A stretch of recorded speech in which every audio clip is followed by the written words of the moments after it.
O senhor não sentiu esperava um pouco mais quente o Brasil? No, bien. Sí, quizás un poquito más, pero no sentí frío. Que bom. Yo no, yo soy de abajo. Conozco el frío de Buenos Aires, pero esto es un otoño normal. Meia hora antes, a entrevista começava também de forma descontraída. Papa Francisco, o senhor chega ao Brasil e tem uma receptividade muito calorosa dos brasileiros. Há uma rivalidade histórica, Brasil e Argentina, pelo menos no futebol. Como é que o senhor recebeu esse gesto de afeto dos brasileiros? Yo me sentí recibido con un afecto que no conocía, muy cálidamente. El pueblo brasileño tiene un gran corazón. Y la rivalidad creo que ya está superada totalmente, porque hemos negociado bien. El Papa es argentino y Dios es brasileño. Uma grande solução, né, Santo Padre? Creo que me sentí muy bien recibido, con mucho cariño. Santo Padre, no Brasil o senhor utilizou ao chegar e continua utilizando um carro modelo muito simples. Há notícias que o senhor, inclusive, condenou padres que usavam carros de luxo pelo mundo. Eu queria saber, o senhor, inclusive, optou por morar na Casa Santa Marta.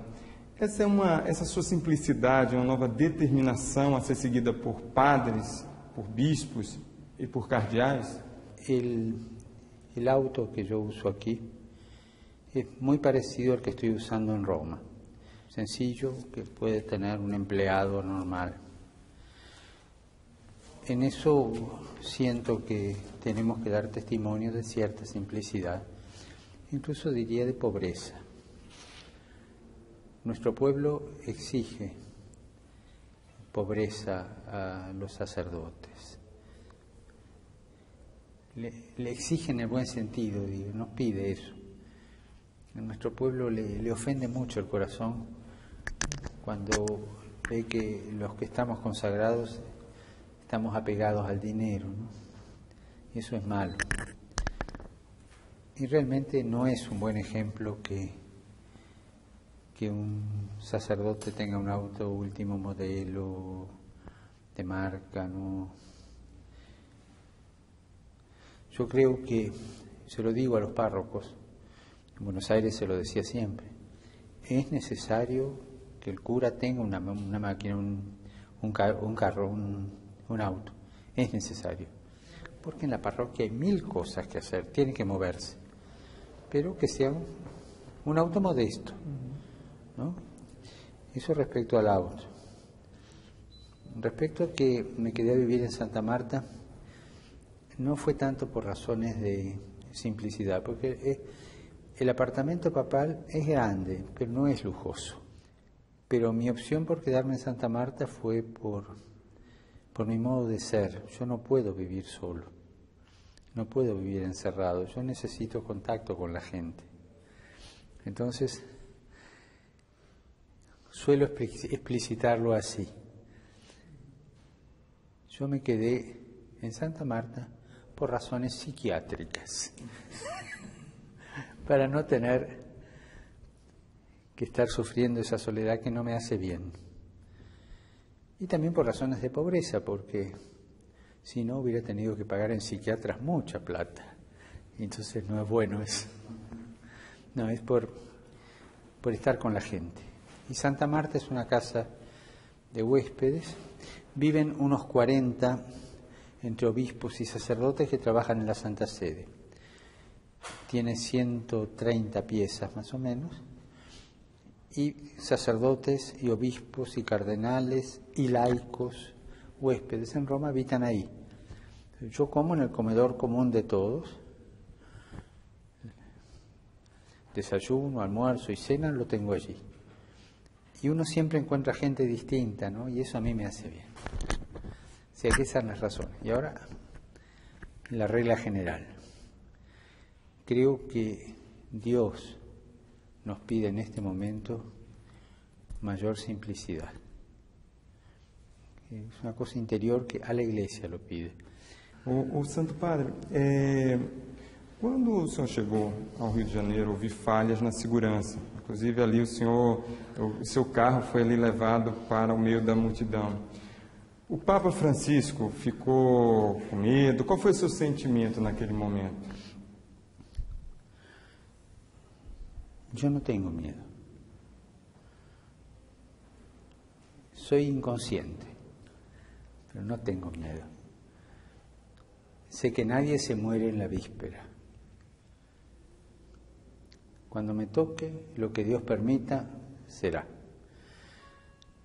Pero antes de viajar, fui a ver el Papamóvil, que tenía que venir acá. Y estaba con vidrios todo.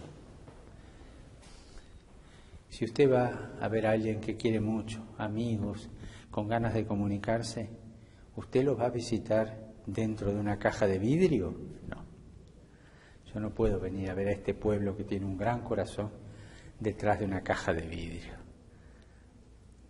Y en este auto, cuando voy por la calle, bajo el vidrio para poder sacar la mano y saludar. Es decir, o todo o nada. O uno hace el viaje como lo tiene que hacer, con comunicación humana, o no lo hace. Pero comunicación a media no hace bien. Yo agradezco, y tengo que en este punto quiero ser muy claro, agradezco a la seguridad del Vaticano, cómo han preparado esto, el celo que tienen, y agradezco a la seguridad del Brasil. Agradezco muchísimo, porque acá también me cuidan y quieren que no haya ninguna cosa desagradable. Puede suceder que alguien me dé una trompada, o puede suceder. O sea, las dos seguridades han trabajado muy bien, pero las dos saben que yo soy un indisciplinado en ese aspecto, pero no por jugarla de enfant terrible, no, sino porque simplemente vengo a visitar gente y quiero tratarla como gente, tocarla. Nas últimas 2 décadas, houve uma redução de quase 20 pontos percentuais do número de católicos no Brasil. No mesmo período, a população evangélica aumentou. Papa Francisco, seu grande amigo, Cardeal Cláudio Umes, aqui do Brasil, ele me falou algumas vezes já da preocupação dele com a evasão, com a perda de fiéis católicos aqui no continente, no Brasil especificamente, para outras religiões, principalmente para religiões evangélicas. E aí eu lhe pergunto, por que acontece isso? E o que pode ser feito? No conozco las causas y tampoco conozco los porcentajes, no los conozco. No conozco la vida de Brasil como para dar una respuesta, ¿no es cierto? Creo que el cardenal Hume fue uno de los que habló, pero no estoy seguro. Pero si usted me dice que él habla, sabe. No sabría qué explicarlo. Invento una cosa. Para mí es fundamental la cercanía de la Iglesia. O sea, la Iglesia es madre. Ni usted ni yo conocemos ninguna mamá por correspondencia. La mamá, cariño, toca, besa, ama. Cuando la Iglesia, ocupada en 1000 cosas, descuida la cercanía, descuida esto y se comunica solamente con documentos, es como la mamá que se comunica con su hijo por carta. No sé si esto pasó en el Brasil, no sé, pero sé que en algunos lugares de Argentina que conozco sí pasó eso. Y la falta de cercanía de sacerdotes. Faltan sacerdotes, entonces se deja un pueblo sin sacerdotes, ¿no? Y entonces la gente busca, tiene necesidad del Evangelio. Me contaba un sacerdote que fue como misionero a una ciudad del sur de Argentina donde hace casi 20 años que no tenían sacerdote. Evidentemente que la gente iba a escuchar al pastor, que necesitaba escuchar la palabra de Dios. Cuando él fue, una señora, una mujer muy culta, le dijo: estoy enojada con la iglesia porque nos abandonó. Yo ahora voy al culto los domingos a escuchar al pastor, que es el que alimentó nuestra fe durante todo este tiempo. O sea, falta de cercanía, ¿no? Y bueno, hablaron de eso, el sacerdote muy bien la escuchó, y cuando ya se iba para saludarla, le dijo: padre, un momento, venga. Y lo llevó hasta un armario. Abrió el armario, tenía la imagen de la Virgen, y le dijo: padre, la tengo escondida para que no la vea el pastor. O sea, esa mujer iba al pastor, respetaba al pastor. El pastor le hablaba de Dios y ella lo aceptaba, porque no tenía suministro ella. Pero las raíces de pertenencia las conservó escondidas en un ropero, pero las tenía. Ese es el fenómeno más, para mí, más serio. Este episodio me demuestra muchas veces el drama de esta fuga, digamos, de este cambio. Falta de cercanía. Yo vuelvo a repetir esta imagen. La madre así tiene al hijo. Lo cuida, lo besa, lo acaricia y lo alimenta. No por correspondencia. Papa Francisco, quando o senhor foi escolhido no conclave, a Cúria Romana, especificamente, era alvo de críticas, inclusive críticas internas, de vários cardeais. E o sentimento que eu percebi, pelo menos dos cardeais com quem eu conversei, era um sentimento de mudança. Esse sentimento está correto? Usted lo nombró hace un rato, este paréntesis. Cuando yo fui elegido tenía al lado a mi amigo, el cardenal Gómez, porque en orden de decanancia pues estamos uno detrás del otro, ¿no? Y fue el que me dijo esa frase que me hizo tanto bien: no te olvides de los pobres. Qué lindo. La Curia Romana. Bueno, la Curia Romana siempre se la criticó, más o menos. Se presta a críticas y como tiene que resolver muchas cosas, algunas cosas gustan, otras no gustan, algunos trámites están bien encausados, otros están mal enfocados, mal encausados, como en toda organización. Yo le diría esto: en la Curia Romana hay muchos santos, cardenales santos, obispos santos, sacerdotes, religiosas, laicos santos, gente de Dios que ama a la iglesia. Pero eso no se ve. Hace más ruido un árbol que cae que no un bosque que crece. Se escucha el ruido de los escándalos. Ahora estamos con un escándalo de transferencia de $10 millones o 20 millones, no sé, de un monseñor de ahí. Un bonito favor le hace a la iglesia a este señor, ¿no? Pero hay que reconocerlo, este señor obró mal y la iglesia tiene que darle la sanción que merece, obró mal. O sea, hay casos de ese tipo. En el momento del conclave, antes están los que se llaman congregaciones generales, y hemos tenido una semana de reuniones, los cardenales. Y ahí se hablaba claramente de los problemas, todo, ahí se habla de todo, porque estábamos nosotros solos y para ver cómo está la realidad y hacer el perfil del próximo Papa. Y ahí salieron problemas serios, derivados en parte de lo que ustedes conocen, de los Batilips y todas esas cosas, ¿no? Había problemas de escándalo allí, ¿no? Pero los santos seguían estando, ¿no? Esos hombres que dieron su vida y la dan por la iglesia de manera silenciosa y con celo apostólico. También se habló de ciertas reformas funcionales que había que hacer. Eso es verdad. Y se pidió al nuevo Papa que tratara de hacer una comisión outsider para estudiar los problemas de reorganización de la Curia Romana. Al mes de mi elección, yo nombré esa comisión de 8 cardenales, uno de cada continente.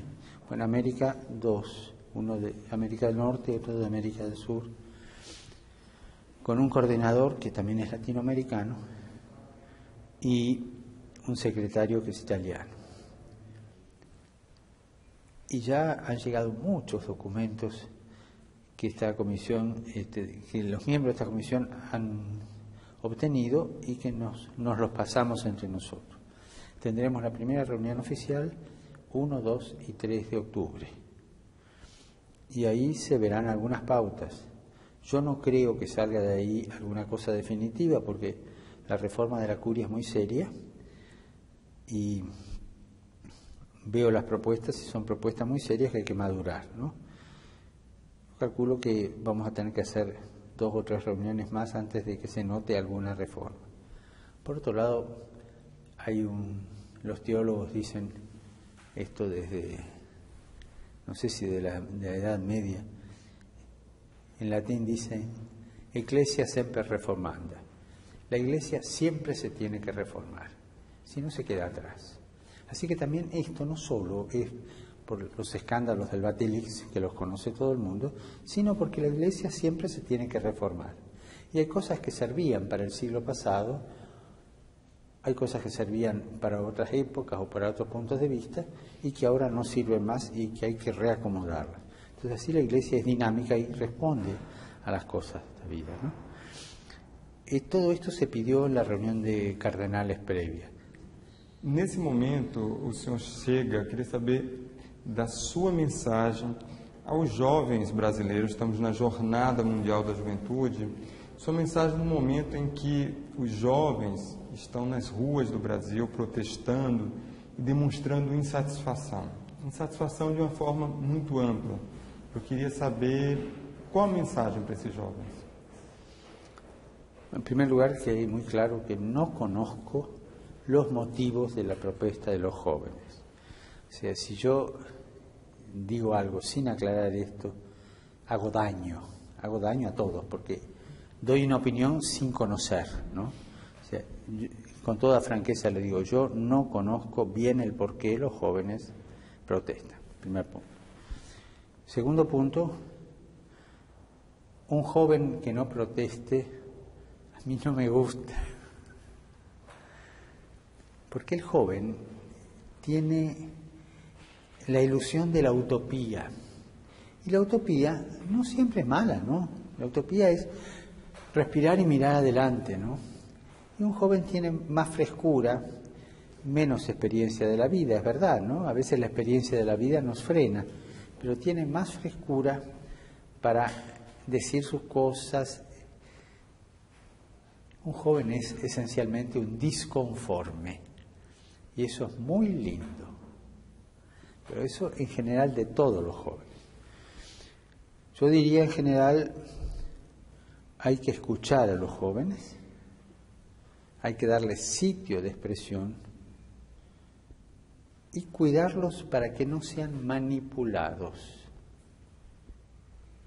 porque así como hay trata de personas, el trabajo esclavo, o en tantas tratas de personas, yo me atrevería a decir una cosa, y sin ofender.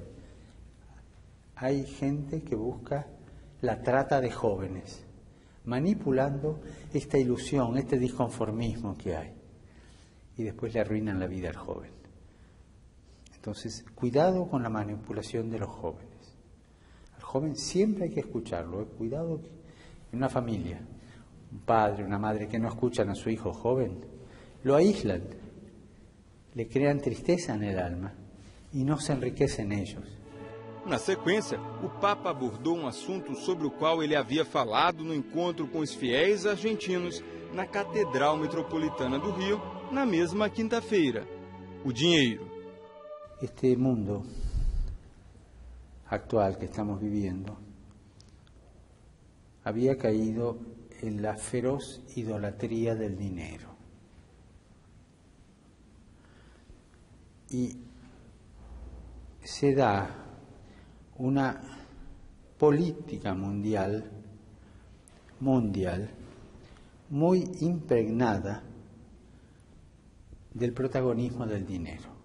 Quien manda hoy es el dinero. Esto significa una política mundial de tipo economicista, sin ética que la controle, un economicismo autosuficiente, y que va arreglando las pertenencias sociales de acuerdo a esta conveniencia. ¿Qué sucede entonces? Cuando reina este mundo de la feroz idolatría del dinero, se concentra mucho en el centro, y las puntas de la sociedad, los extremos, son mal atendidos, son descuidados y son descartados. Hasta ahora vimos claro cómo se descarta a los ancianos. O sea, hay toda una filosofía para descartar al anciano. No sirve, no produce. El joven tampoco produce mucho, porque es una carga que hay que formar. Ahora estamos viendo que la otra punta, la de los jóvenes, está en proceso de descarte. El alto porcentaje de desocupación juvenil que hay en Europa es alarmante. Nos encontramos a un fenómeno de jóvenes descartados. Entonces, para sostener este modelo político mundial, descartamos los extremos. Curiosamente, los que son promesa para el futuro, porque el futuro nos lo van a dar los jóvenes, porque van a llevarlo adelante, y los viejos, que tienen que transferir, hacer el trasvasamiento de sabiduría a los jóvenes. Descartados los dos, el mundo cae. Hoy día hay chicos que no tienen que comer en el mundo. Hay chicos que mueren de hambre, de subalimentación. Basta ver ciertas fotografías de algunos lugares del mundo. Hay enfermos que no tienen acceso a la salud. Hay hombres y mujeres mendigos de calle que mueren de frío en el invierno. Hay chicos que no tienen educación. Todo eso no es noticia. Bajan 3, 4 puntos las bolsas de algunas capitales y gran catástrofe mundial. ¿Me entiende? Sí. Ese es el drama de este humanismo deshumano que estamos viviendo. Por eso hay que recuperar los extremos, los chicos y los jóvenes, y no caer en una globalización de la indiferencia de estos dos extremos que son el futuro de un pueblo. Perdón si me fui y hablé de más, pero creo que con esto le di mi punto de vista. O sea, ¿qué pasa con los jóvenes en Brasil? No sé, pero por favor, que no los manipulen, escúchenlos. Y acá hay un fenómeno mundial mucho más allá del Brasil. Papa Francisco, queria talvez a última pergunta. Qual mensagem, ou o que o senhor falaria para os brasileiros católicos, mas também para os brasileiros que não são católicos, ou seja, de outras religiões?